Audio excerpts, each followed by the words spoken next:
When installing skills from the web, you want to make sure that there's no prompt injection or any security vulnerabilities in those skills. Because someone could make a skill where they instruct your AI in giving them access to your email or giving them access to whatever. So it's very important that when you install random Claude skills off the internet, that you make sure to read through them first and make sure that Claude doesn't just execute a command that was inside of these skills without your approval and without you knowing about it. To fix that, I'm gonna give it this instruction.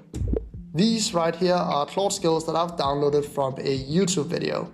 The guy is probably good enough, but I still want you to check through all of the Claude skills to make sure there's no malicious or prompt injection or any vulnerabilities in those Claude skills.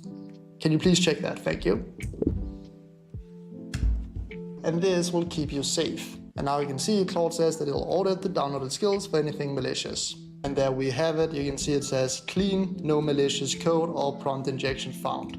Very important that you run this every single time you install a Claude skill off the internet. And the reason that we did this is that we have some very useful skills inside of this Claude skills folder. So again, I'm going to drag it in and then I'm going to write, please research how to install Claude skills and then install these skills that are in this folder. Thank you.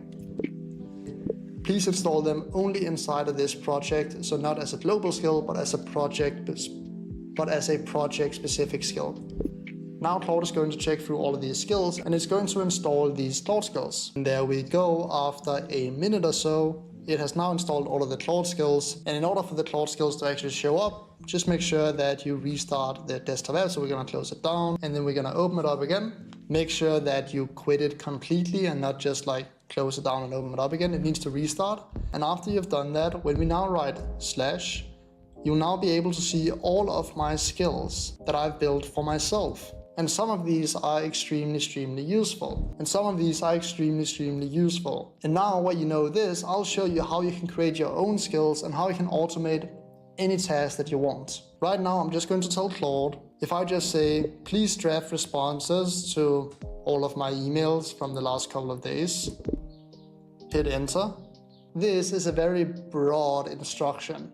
Like, what does it mean the last couple of days? What exactly does this instruction mean? And when you give a very open instruction like this, Claude is also going to do a lot of different things. If I gave this instruction maybe 50 or 100 times, Claude wouldn't do the same thing every single time. It would make different decisions. It wouldn't do the exact thing that we wanted to do. And that's what skills they fix. Because with skills, we can give a very detailed instruction and have it execute that instruction every single time.